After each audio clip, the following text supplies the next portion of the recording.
Hora Extra está no ar com as seguintes notícias do Tribunal Regional do Trabalho de Goiás. 122 novos servidores tomam posse no TRT de Goiás. A jornada noturna tem vantagens jurídicas para compensar o desgaste gerado ao trabalhador. O ativismo judicial ocupa maior espaço diante da inércia do Poder Legislativo.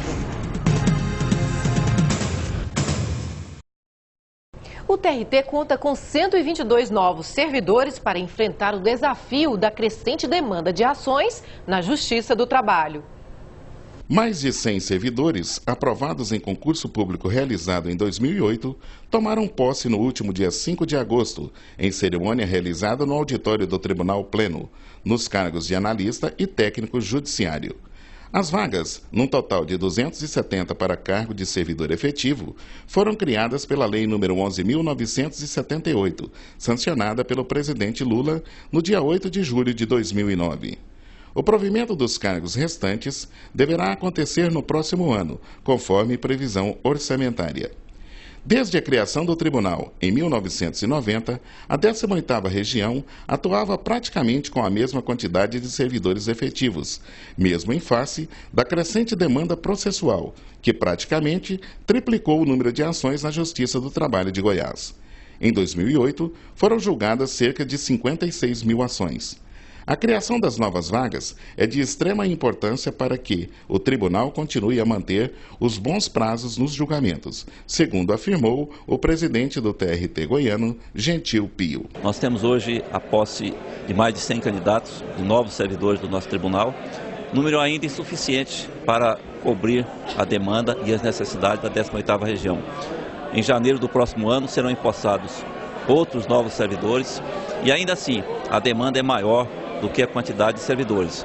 Mas nós temos, por outro lado, a qualidade, alta qualidade dos nossos servidores, que tem suportado o grande volume de trabalho, mantendo a celeridade e a eficiência da Justiça do Trabalho.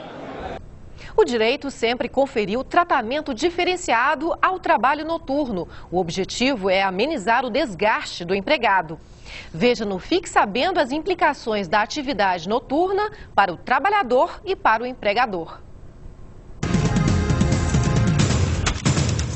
Considera-se noturno, nas atividades profissionais realizadas nas cidades, o trabalho praticado entre as 22 horas de um dia e as 5 horas do dia seguinte. Nas atividades rurais, é entendido como noturno o trabalho executado na lavoura entre as 9 horas da noite e 5 horas do dia seguinte, e na pecuária entre 8 horas da noite e 4 horas da manhã. A prestação noturna de trabalho é considerada mais desgastante para o trabalhador sob o ponto de vista biológico, familiar e até mesmo social. Por ser considerada uma atividade penosa, a lei estabeleceu alguns benefícios no tocante à duração da jornada e à remuneração da hora noturna. A hora diurna tem uma duração de 60 minutos, mas a hora noturna, nas atividades urbanas, é computada como sendo de 52 minutos e 30 segundos. Significa que o trabalhador completa as 8 horas diárias de trabalho em menos tempo, ou seja, considerando o horário das 10 horas da noite até as 5 horas da madrugada, tem-se exatas 7 horas de relógio que correspondem a uma jornada de 8 horas.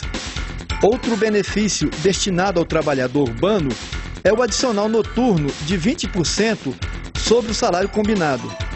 Mas atenção, porque nas atividades rurais, a hora noturna é considerada como de 60 minutos, não havendo, portanto, a redução como a verificada no trabalho desenvolvido à noite na cidade.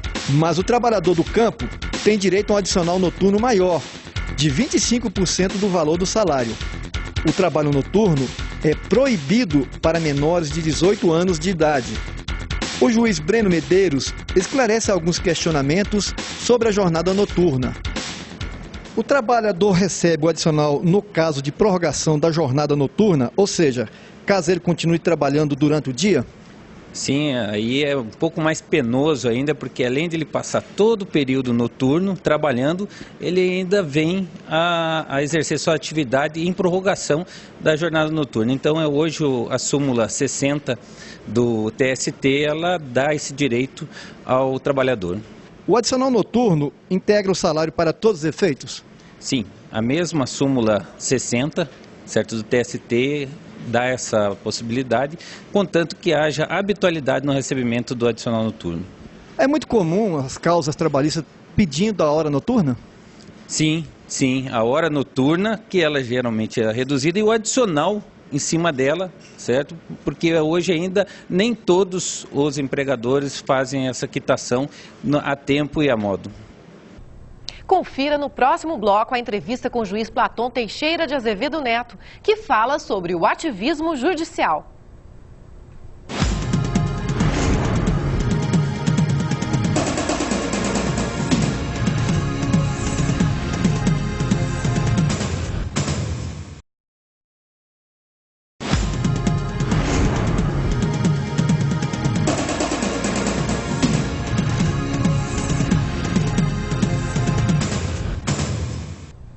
Nas últimas décadas, com a recuperação das garantias da magistratura, o judiciário deixou de ser um departamento técnico especializado e se transformou em um verdadeiro poder político, capaz de fazer valer a Constituição e as leis, inclusive em confronto com os outros poderes.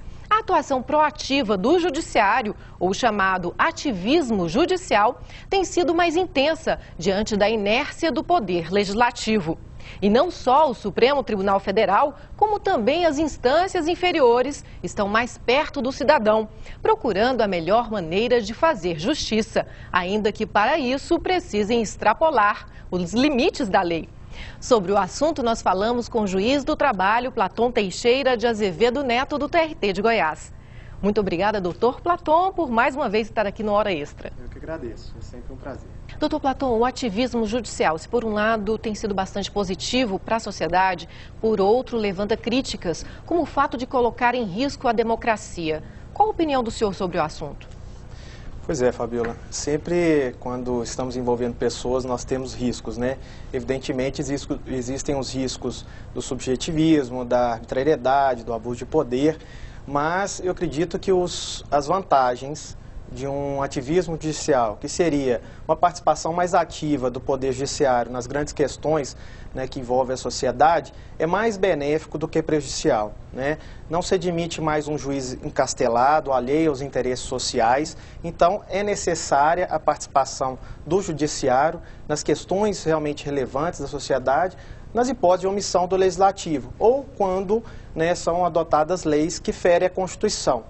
O nosso sistema adota uma combinação entre os sistemas europeu e americano de controle de constitucionalidade, ou seja, qualquer juiz ou tribunal pode deixar de aplicar uma lei em caso de violação à Constituição, né, de ferimento da Constituição, e também o Supremo pode adotar no seu controle concentrado de constitucionalidade, em tese, né, ele pode entender que uma lei é inconstitucional. Então, através de todo esse sistema, o juiz pode, né, agir, né, em busca de uma solução, né, específica no caso concreto, que atenda aos reclamos da sociedade. Essa é uma tendência mundial, doutor Platão. O senhor que fez pós-graduação na Itália já se deparou com essa situação? Sim, diante da globalização, né, a velocidade das informações também, isso exige uma postura mais proativa dos juízes. Isso vale para o mundo todo. Na Europa já começa a existir associações, né, internacionais de juízes. Na América Latina também nós temos a Associação Latino-Americana de Juízes do Trabalho, a Rede Latino-Americana de Juízes. Então, esses juízes fazendo esse intercâmbio, né, é óbvio que eles passam a ter uma atuação mais ativa nas grandes questões. Na Itália, nós podemos ver a Operação Mãos Limpas, né, em que os juízes, atuando de forma investigativa, conseguiram combater a corrupção e a máfia italiana. Então, em todo o mundo, nós estamos vendo nessa atuação intensa do judiciário. Existe um limite para essa atuação proativa do juiz? Bem, tudo no direito e na vida, né, existem limites. Até o direito à vida, ele limitado em casos de guerra e no caso de legítima defesa.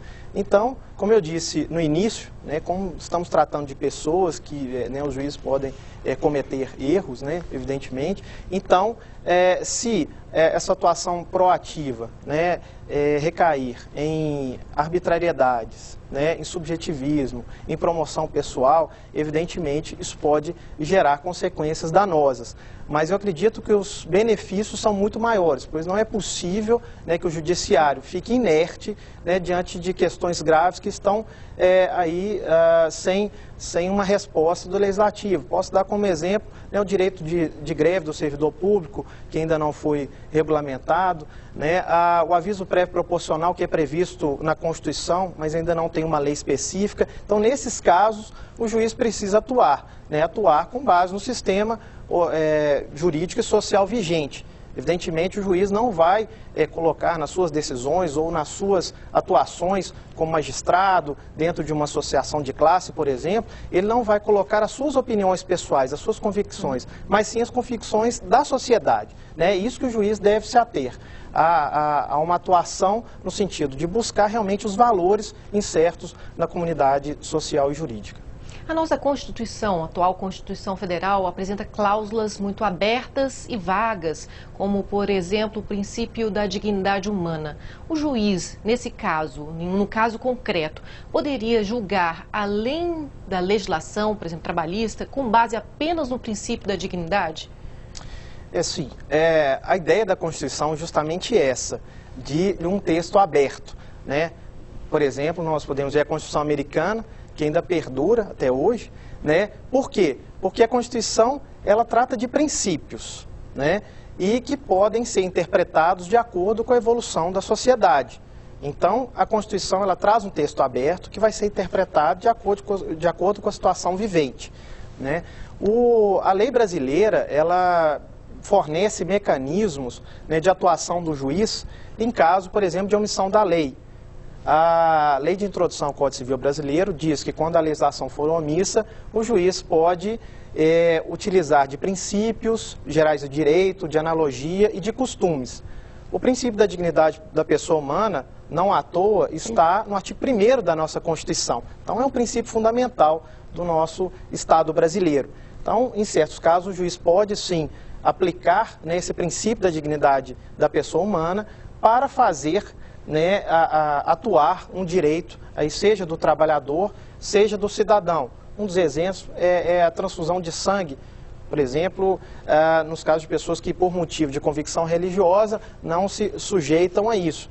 Aí está em jogo o princípio da dignidade da pessoa humana, né? Outras questões também relativas ao trabalhador, em que não há uma legislação específica, mas é necessária uma atuação. Então, nos casos concretos, o juiz pode aplicar diversos princípios constitucionais, dentre eles o princípio da dignidade da pessoa humana. O senhor, na sua atuação profissional, na sua experiência profissional, já se deparou com situações em que o senhor sentiu a necessidade de ir além do texto legal? Mas essa pergunta o senhor responde no próximo bloco. Nós vamos para um rápido intervalo e voltamos já já.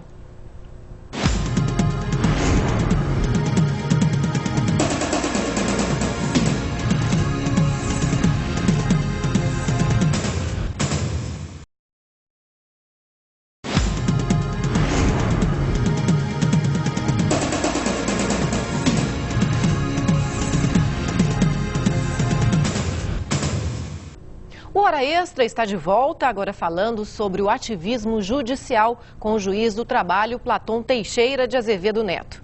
Doutor Platão, em sua experiência profissional como julgador, já sentiu a necessidade de extrapolar o texto legal? Sim, diversas vezes. Como eu disse, o juiz pode, em alguns casos, né, adotar analogia, os costumes e os princípios gerais do direito. E não pode deixar de julgar, né? E para dar efetividade ao direito, muitas vezes o juiz precisa recorrer, né, à analogia e aos princípios. Sobretudo na execução trabalhista, nós enfrentamos situações em que é necessário, né, dar uma resposta que não se encontra no texto normativo, ou até mesmo contrária, né, à legislação infraconstitucional. Né, e atenção aos princípios constitucionais, né, o TST, né, ele adotou a súmula 331, inciso 4 do TST, que admite a responsabilidade subsidiária da administração pública. E se fizermos a interpretação literal, isso poderia contrariar o disposto no artigo 71 da Lei de Licitações, a Lei 8666 de 93. Né? Também a teoria da desconsideração da pessoa jurídica, né, pela legislação civil, comercial, nos casos, por exemplo, né, em que os sócios, né, eles não respondem pela legislação comercial vigente, né, mas a jurisprudência trabalhista admite a responsabilidade dos sócios, já que o crédito trabalhista tem uma natureza alimentar. Em relação à penhora de salários, né, que havia um projeto de lei, né, garantindo isso até um percentual de 30%, mas foi vetado. Então, hoje não se admite essa penhora. Mas nós estamos aí em confronto, né, dois princípios, duas situações. Uma de um executado, que tem, né, um débito trabalhista, e outro de um credor, que tem uma dívida reconhecida de natureza alimentar pelo judiciário. Então, nessa situação, para fazer valer até mesmo o princípio da dignidade da pessoa humana, né, admite-se a penhora de até um percentual razoável, embora isso não seja pacífico na doutrina, né, para fazer valer o direito e se aplicar à justiça. No seu dia a dia, o juiz se depara com empresas de grande porte que insistem em desrespeitar preceitos de ordem pública, atingindo diretamente os trabalhadores em seus direitos mais básicos e também causando prejuízo, grande prejuízo social. O que o judiciário pode fazer para impedir que essas empresas continuem desrespeitando deliberadamente as leis? Bem, existem ações específicas, né, para coibir empresas de causar danos, né, sociais. O Ministério Público, né, ele tem a legitimidade para promover ações, como ações civis públicas, como ações coletivas, ações anulatórias, né, para impedir, né, que empresas causem grandes danos à sociedade. Então, sendo provocado, o judiciário pode, né, tomar algumas medidas, né, que coíbam algumas práticas, né, e o judiciário pode condenar e obrigações de fazer, obrigações de pagar, para impedir que essas empresas continuem lesando, né, os direitos dos trabalhadores. Nesse caso, num caso concreto, o juiz poderia agir de ofício? Existe uma tese nesse sentido, né, que quando, numa ação individual, né, o juiz poderia, para evitar um dano social maior, né, estipular, né, condenações pecuniárias e até mesmo estabelecer multas para impedir essas práticas. Tem uma tese do juiz Jorge Luiz Souto Maior, TRT de Campinas, sobre a reparação do dano social, e ele defende que o juiz pode, de ofício, sim, adotar certas medidas. No caso, por exemplo, de uma empresa que vem, né, de forma incidente, adotando posturas, né, e práticas, condutas que lesam os direitos, né, de seus empregados. Então, nesses casos, seria possível. Agora, a questão é bastante controvertida, já que existem mecanismos, né, específicos, como as ações coletivas, ações civis públicas, que podem, né, nesses casos, o juiz pode atuar, né, e, numa situação indiscutível, né, fazer valer esses direitos sociais. O que ele poderia decidir nesse caso para impedir a reiteração do desrespeito à legislação, especificamente? Sim, o juiz, ele pode, por exemplo, condenar, né, uma empresa a pagar uma multa em caso de um descumprimento de uma obrigação de fazer, que ele estipular, e também pode, numa ação civil pública, condenar uma empresa a pagar indenização por dano moral coletivo. Essa é uma tese recente também, mas já de ampla aceitação no judiciário. Então, em ações específicas, o juiz pode condenar uma empresa em quantias até mesmo elevadas, né, para impedir, né, ou inibir condutas lesivas. Doutor Platão, o senhor citou casos que estão já dentro do ordenamento jurídico, ou seja, o juiz pode criar dentro desse espaço que ele tem, sem extrapolar, sem criar normas. Isso procede? Sim, criatividade não é invencionice, né? Hoje espera-se do juiz uma atuação, mais concreta e mais eficaz, né? Nós não podemos ficar aguardando uma resposta do Legislativo, né, e ficarmos simplesmente inertes, né? Tem um jurista americano que chama Ronald Dworkin, que ele desenvolve toda uma tese, né, sobre a interpretação jurídica, e ele compara o juiz a certos casos a Hércules. Ele diz que o juiz, né, em certos casos, ele tem que fazer um esforço hercúleo para buscar uma melhor interpretação. E ele compara o processo hermenêutico a um romance em cadeia, né? Então nós temos que sempre buscar de forma evolutiva uma melhor resposta, né, às questões que nos são postas. Então o juiz pode, com base em princípios constitucionais, né, com base em costumes da sociedade, né, proferir decisões, né, que realmente vão resolver o problema e que não estão simplesmente numa legislação infraconstitucional. Então, ser criativo é buscar uma melhor interpretação, né, sair daquela resposta fácil, daquela sentença fácil, né, e buscar uma interpretação, uma decisão mais harmônica e consentânea com a realidade vivente.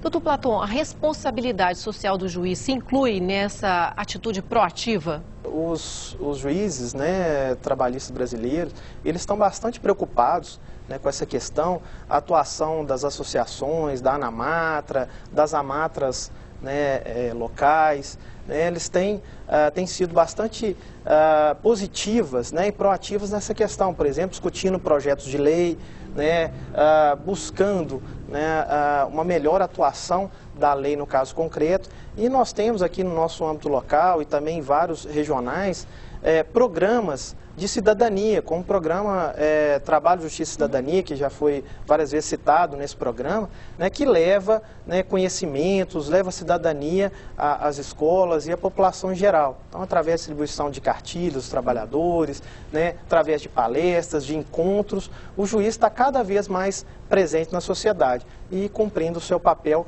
que eu acho que é esse, né, de dar informação, já que o juiz é formador de opinião, e de passar os seus conhecimentos também a toda a população. Condenar uma empresa apenas aos valores devidos ao trabalhador, quando o dano social é muito grande, não causa um sentimento de impunidade? De imediato, pode ser que sim, mas o juiz, diante de uma situação, né, de inobservância de uma legislação, seja civil, criminal ou trabalhista, o juiz tem o dever de informar as autoridades competentes para a fiscalização e aplicação de punições, se for o caso. Então, o juiz ele pode oficiar ao Ministério Público, né, para as providências cabíveis, ele pode oficiar a Superintendência Regional do Trabalho e Emprego para as fiscalizações, né, que forem devidas, e também a polícia, se for o caso. Então, diante de uma situação concreta, né, de dano, né, ele pode oficiar ao órgão competente, por exemplo, o Ministério Público do Trabalho, para promover as ações cabíveis. No caso de uma ação civil pública, esse dano social pode ser reparado, né, através do meio próprio. Muito obrigada, doutor Platon, pela entrevista. Eu que agradeço e foi uma ótima oportunidade para esclarecer esses pontos que podem ser interessantes aos telespectadores. Bom, o Hora Extra fica por aqui. Obrigada por sua atenção e até a próxima edição.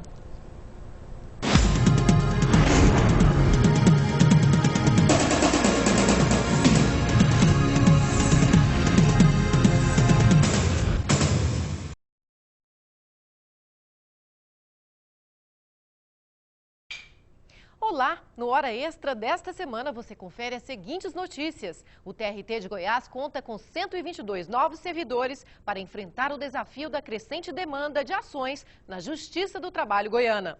O direito sempre conferiu tratamento diferenciado ao trabalho noturno. O objetivo é amenizar o desgaste do empregado. Confira ainda a entrevista com o juiz Platon Teixeira de Azevedo Neto, que fala sobre o ativismo judicial. Não perca!